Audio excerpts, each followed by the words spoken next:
Hello everyone and welcome to another Bimmer Fixer video, and as you can probably tell from the thumbnail, in this video I'm going to be fitting one of these 5V 2.1 amp USB charger ports in my e60.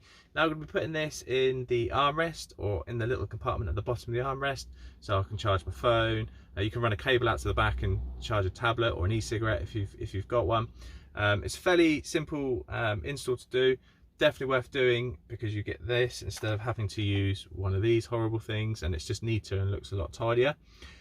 So tools you're going to need, the usual electronic stuff. We're going to be soldering, so we need a soldering iron and solder, some wire strippers, some snips, electrical tape, trim removal tool. Now we're going to need access to the cigarette lighters in the back because that's where we're going to be tapping our 12 volts from. We're also going to need to remove the air vent in the back as well. We might have to chop into it slightly doctor it so that we can fit the whole socket through, because it's actually quite deep here. If you're not happy with doing that, then maybe not do the mod, but trust me, it's going to be worth doing it for the sake of having that. Plus it'll make little to no difference to the ventilation and you're not going to see anything, so it's definitely worth doing. Okay, so also actually it's probably worth mentioning, you're going to need some sort of drill. Rotary would be better because of the tight angles we'll have to get to.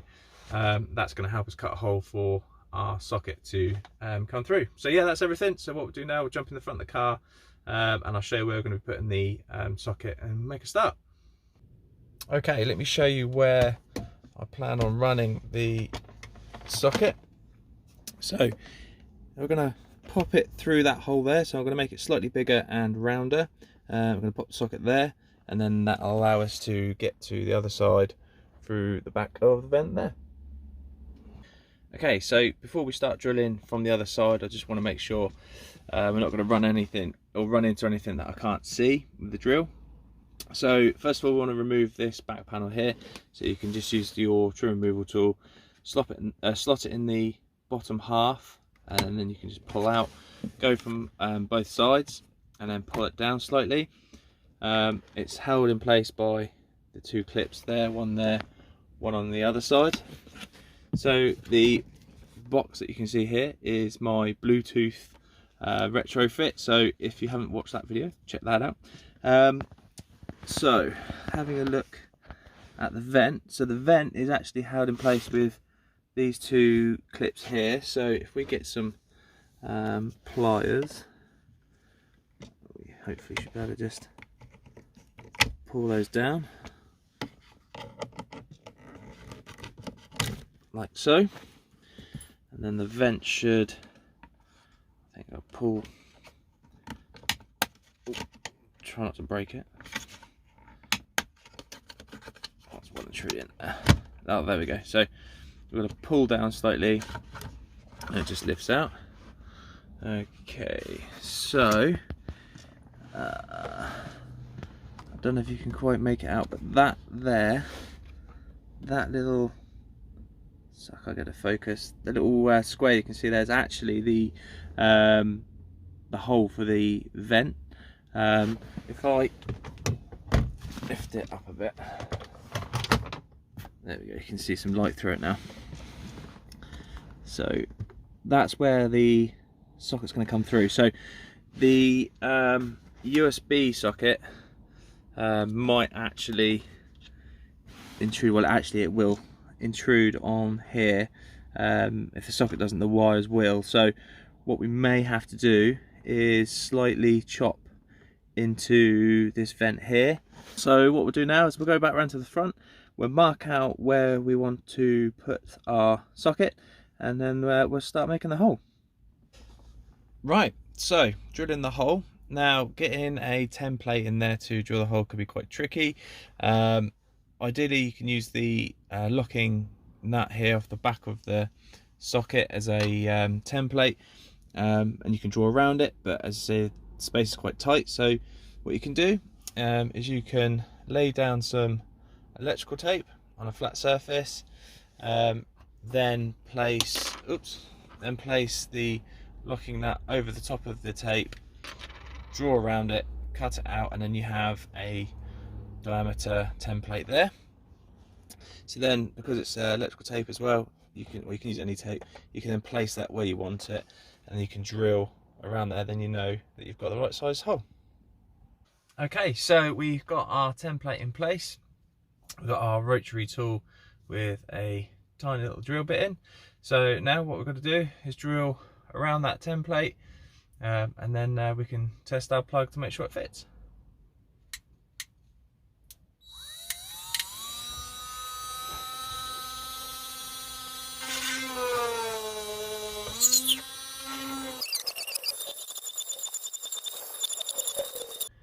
Okay, so once you've gone around the outside with the drill bit, you can remove your template.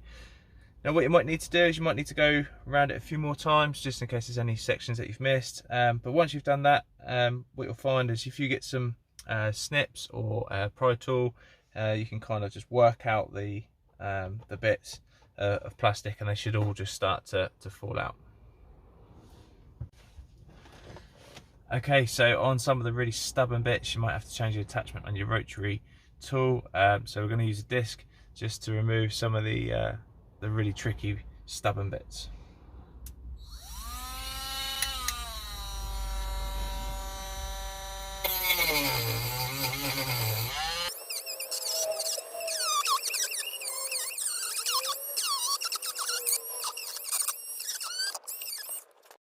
Okay, so after making a lot of mess, and I did have to use a normal size drill, there was a part at the top that the drill bit with my rotary tool didn't actually reach, so I had to use a proper drill. But there we go. So we've got the hole in, not the neatest, but you won't see that once the socket's actually in. Probably worth mentioning, you're going to need a hoover as well, because it is very messy. But what we're going to do now is jump in the back, make sure that there's no bits in the way, and then we can get the socket and pass it through the front. Okay, so after a lot of drilling and fiddling about, we've managed to get our socket in. Just giving it a quick hoover. That's the main chunk out the centre, so you do have to kind of really go at it with some snips and some pliers as well. But it's in, and it's nice and secure, it's not moving around anywhere. On the other side, so in the back, there we go. So we've got some electrical tape there. That's not structural, that's just in case anything started to split or crack. But yeah, as you can see, it does impede on the vent slightly, so especially where the wires are in, we'll have to just dock to the vent slightly just to make room for the wires and clips. But yeah, it does make a mess, so make sure you have a hoover as well. I've given it a bit of a hoover, but I need to give it another one. But yeah, we'll get the wires all sorted and get it wired in, and then we're ready to test it.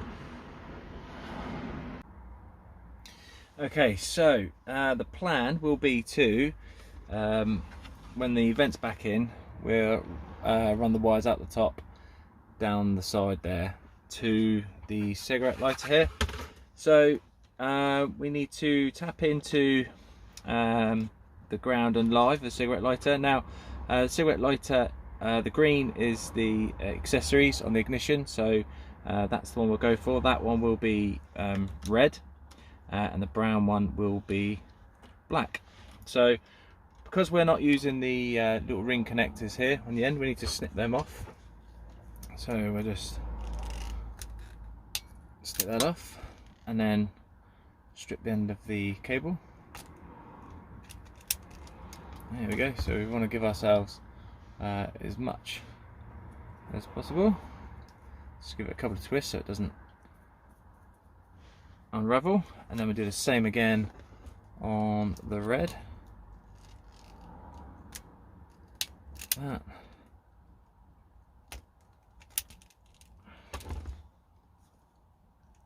Oh, try that again. There we go. Okay.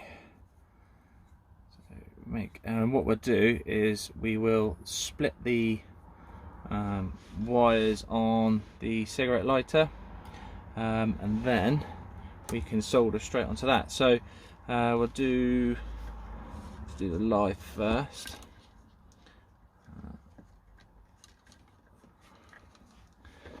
what we need to do is we just part the wires.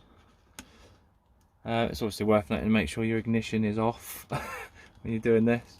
The keys are out of the ignition. Okay, so there we go. There's our entry point there. So we get our red wire and let's wrap it around. Obviously, any kind of wiring connection, you'd love to use shrink wrap, but obviously because of the type of connection, it's a bit difficult to do. So once that's wrapped around like that and nice and secure, you could technically just put some electrical tape on that and take a chance. It probably would work, but we'll try and do things as best we can. So then all we need to do is apply some heat to the wire first, and then we can add a bit of solder.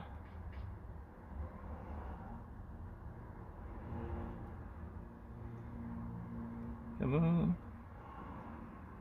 There we go. So this solder already has the flux built into it, so you don't have to. But if you haven't got flux already on your solder, then you need to add a bit of flux on there to help it flow in between the individual wires. Don't breathe that smoke in, that's not good for you. So yeah, there you go. So all we need to do now is repeat the process for the brown. You can insulate it with a bit of electrical tape, and then once we've done that, then we can take measurements to doctor the top of the vent. So we'll cut a little slit out here, which will fit over the wires, and then we should be good to test and reassemble. Okay, so that's our socket soldered in, so we're going to give it a quick test before we insulate everything. Excuse my finger. So let's get the keys.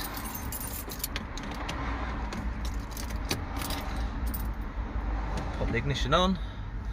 There we go. So that's always a good sign.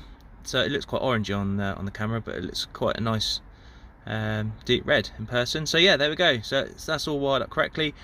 So what we'll do now is we'll make some adjustments to the vent so that can accommodate the wires, put everything back together, and then we'll just make sure that it's charging from the socket. Okay, so next stage is to cut our little recess here for our vent so the wires can come back up through. So it's the side with the part number on. Okay, so I'm going to cut, looking at probably just over an inch, maybe just a smidge over, right in the center. I use the rotary tool or Dremel just to make it nice and neat and accurate, and then that hopefully should fit in there nicely. Right, so I thought I'd film this bit now because once it's in, I don't fancy taking it out again. But as you can see there, I've taken a little bit off the outside, and I've had to take a little bit off the flap as well in the center there, as you can see. But hopefully that should be enough just to get it over those connections. Worst case scenario, I might have to move the socket further forward, or might even have to get rid of these and actually solder the wires directly to the terminals. But we'll see how we get on, and then I'll update you in a second. Right, the vent is back in. It was a bit fiddly. There's going to be so many different ways you can do this. It depends how finicky you are.